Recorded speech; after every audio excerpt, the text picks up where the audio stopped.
Hi, within this lecture, we're going to implement sending commands from here to the Windows machine. So we actually managed to do that with netcat, but in here we didn't do it. And in order to do it, we have to use what this accept method returns. It actually returns a tuple containing our connection and the address that we are receiving this connection from. And in order to do that, let me create a tuple here. So I'm going to call the first one my underscore connection and the second variable my underscore address. So this will be the connection itself, okay? So remember, in Windows machine, if we open our code, we have created that connection. So this will be the exact same thing. We can reach the connection from this variable from now on. And we can do something like my connection.send, my connection.receive with this variable. And my address, we can say like something like this. Okay, from my address. It means that we are receiving that connection from my address. Of course, we have to convert it to be a string. And if you don't want, you may not use this at all, my address, okay? But I'm writing this in order to be more clear about where we are receiving this connection from. And of course, I'm going to do the rest in a while true loop. Because why? Because I need to run this more than one time, so I don't lose the connection, as we did in the Windows machine. So what I'm going to do first is to create my command. So I'm going to say command input, and get the input from user, okay? I can say something like that, enter command, in order to let user know to give us a command. But rather than input, I'm going to use something called raw input this time, okay?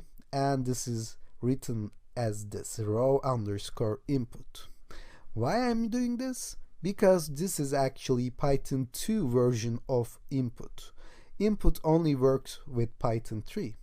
And don't worry, we're going to convert this to be compatible with Python 3 as well. But in this example, we will have differences between Python 2 and Python 3 versions.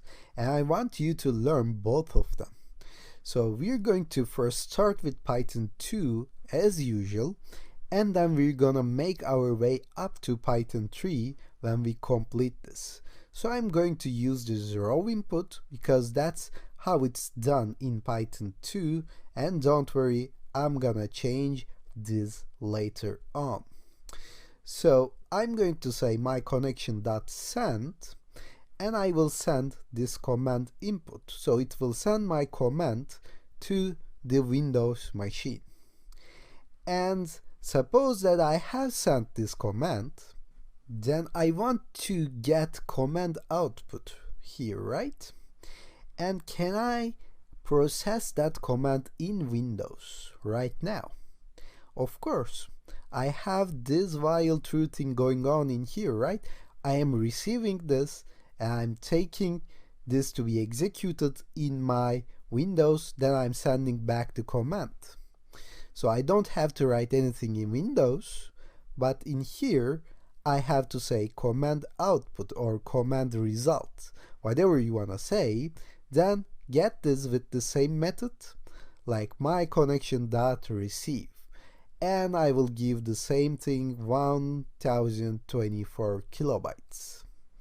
And later on, I will just print out that output, that result, in here. Now I'm ready to test this, so I'm going to save. Okay, now this will send me my command, and in Windows machine I will process this, so I can just run this and start listening on Kali Linux. And do I have to change anything in Windows right now? No, I don't have to change anything because I don't need any new method. I can already see what's going on in the Windows, and I can already process this command in Windows. So I'm just gonna run my backdoor in here, and it will establish a connection between Windows and Kali Linux. As you can see, it asks me for a command. If I say dir, I will get the result. If I say ipconfig, I can get the result in here. Now we are done with it. So I'm going to stop here. I'm going to Control C out of this and Windows as well, because we need to modify this. We need to enhance our capabilities of sending and getting commands. So I'm going to stop this in here as well, and we are going to improve our code in the next lecture.